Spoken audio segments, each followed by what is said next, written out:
Hey everyone, Codeth here. Runewords are coming to Diablo 4. Here's what you need to know.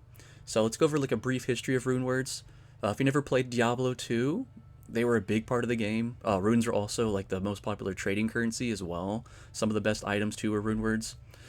So what you essentially would do, you'd find an armor or a weapon that had sockets, or you can add sockets to them, and you would add runes in a very specific order, and that would turn just like a regular item with no affixes to something completely different. So in this example, they had just a three-socketed Dusk Shroud, which is like a chest armor, and they inserted Jaw, Ith, Burr in that very specific order, and that created Enigma. So that gave you 2 to skills, faster run walk, and also gave you teleport, which was like the main selling point on this. So not just sorcerers could use teleport. You could have barbarians, necromancers teleporting. So it's not going to be like exactly the same in Diablo 4. You're not going to be creating completely new item just yet. But let's go over like how that's going to work. So in Diablo 4, runes can be socketed into into items with 2 sockets. Can only be paired with a rune of the opposite type. You can have a maximum of 2 rune words equipped, so only 2 rune words total. Cannot equip the same rune twice. Runes are available for all users who own Vessel of Hatred. This is going to be expansion only. Rune stack will be stored on a new socketable inventory tab, and runes are going to be tradable. So for the socketed items, it's going to be helmet. Helmet's going to get an additional socket. Chest, legs, and 2-handed weapons. Those are all going to be able to carry rune words now. So those are the rules. Here's the another slide here. Make your own spells. Runes of Ritual specify actions from the player to trigger. Runes of Invocation grant powerful effects as a result. So let's just go over that real quick here. So you can consider Runes of Ritual kind of like a generator. You're getting this new resource with rune words. And the Runes of Invocation, that's going to be your action. So generator into the resource into an action. So that's going to trigger your invocation rune. Rune of Ritual and Rune of Invocation must be paired together in an item with 2 sockets to form a rune word. So the rune words are only be 2 sockets, 2 runes. Higher rarity runes will have more potent conditions or effects. So here's an example. There's Yule, cast a skill with the cooldown. You got Gar, you gain critical strike chance. Yeah, so here's your generator or your ritual, and here is your action or invocation right here. Offering. Offering is the rune resource system. So as I mentioned, it comes with a new resource system. Runes of Ritual generate offering for the linked runes of invocation to consume. More demanding rituals gain more offering. More powerful invocations require more offering. Overflow, it's another mechanic here, another new one, is when an invocation receives offering in excess of what is needed to trigger it. Many invocations receive bonus effects when overflowed. The bonuses are proportional to the overflow amount. So here's an example here. I'll get out of the way real quick.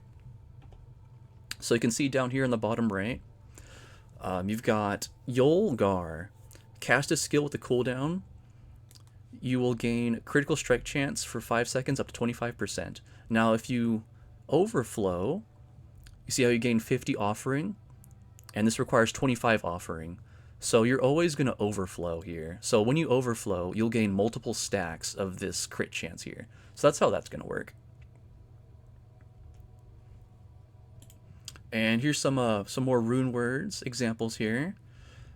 Harness the power of other classes. Each class is sharing 2 skills in one aspect. Some cast improved versions. You always cast the best possible version if you have upgrades. So here's some examples here. Jaw is going to give you teleport. Ohm is giving you enhanced war cry. Cry is giving you vortex from the Spiritborn. Nur is giving you countering concealment. Wat is giving you horde decrepify. And Yom is giving you petrify. There's another list too we're going to go over after this, but yeah. It's pretty cool. You're going to get like out of class skills. It's not going to work the same way as Diablo 2 where you can just like keep casting them. But if you get your that new resource you're offering up like pretty reliably, like often enough, you can probably get like casting these pretty often, like auto casting. So they can also be crafted as well. So using 3 of the same runes, you can use them to roll a new rune. The crafted rune is guaranteed to be different than the runes used. When magic or rare runes are used, there's a chance to roll a rune of the next highest rarity. Also, you can craft mythic uniques with them. Runes can also be used to craft some mythic uniques at the jeweler. Each mythic unique that is available to be crafted will require specific runes and resplendent spark. This is in addition to the existing mythic unique crafting. So with the crafting, it's going to be 30 runes in total. Let's see if I can find that here. Yeah, rune crafting right here. So it's going to be 1 spark, 10 legendary runes of a specific name, 10 rare runes of a specific name, and 10 magic runes of a specific name to craft. And here's what the rune crafting window will look like. Yeah, pretty cool. And oh, here's the tab too. So all socketable items will go here. It's another new tab. Yeah, so they're tradable, be stored in the new tab. Same rune cannot be equipped twice. Maximum 2 rune words can be equipped, 4 in total. So here's a whole entire list. Here's the ritual runes. There's going to be 17 runes of ritual. These are your generators. And then 28 runes of invocation. These are going to be your spenders, essentially. So let's just look at some of the skills you can get from the spenders. Seem kind of like interesting. You got Challenging Shout from the Barbarian. Reduces your damage taken. Ohm gives you Enhanced Warcry, increased movement speed, and damage dealt. Vex is giving you 3 to all skills for 5 seconds, like a little mini Shaco there. Gar is giving you 2.5% crit chance up to 5 seconds, or for 5 seconds up to 25%. Zan, your next skill cast will be guaranteed critical strike and overpower. Ket is giving you Druid's Earthen Bulwark, getting you a barrier. Yam is giving you Druid's Petrify. Let's just go over the skills. I'll leave a link in the description below if you guys want to check the rest of this, but yeah, I just want to go over the skills. So Necromancer's Horde Decrepify, you get that as well. Slowing enemies reduces their damage and letting you execute them, so a source of damage reduction right there, pretty neat. Necromancer's Abhorrent Iron Maiden, countering attack damage from enemies and healing you when they die. We've got Nier. This is giving you Rogues countering concealment, giving you dodge chance, movement speed, unstoppable, and stealth.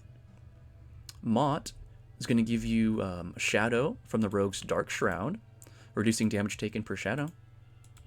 Jaw is going to give you your Sorcerer's Teleport, blinking further, dealing damage, and becoming unstoppable. This replaces your evade when you have this offering, like ready to go. Thol, this is going to give you Frost Nova from the Sorcerer, inflicting freeze and vulnerable onto enemies. Zik is going to give you Spiritborn's Concussive Stomp, dealing damage and knocking down enemies. Cry is giving you Spiritborn's Vortex, dealing damage and pulling in enemies. Ono is going to evoke Druid's Dancing Bolts, seeking dealing damage to enemies. Tech is going to evoke the Barbarian's Earthquake, dealing damage to enemies within. Met, you leave the Necromancer's Desecrated Ground behind you for 3 seconds, dealing damage to enemies within. Tun, evoke Rogue Stun Grenades, stunning enemies, dealing damage. Ton, evoke Sorcerer's Meteorites, dealing damage to enemies. Tal, evokes Spiritborn's Pestilent Swarm, dealing damage to enemies. And Ke, or Se, summon a Spirit Wolf to attack enemies for 8 seconds. So yeah, we're going to be able to use out-of-class skills now. It's going to be really fun to see what the best combinations are for a lot of these. But yeah, let me know what you guys think in the comments. Don't forget to like, subscribe. Take care. Peace.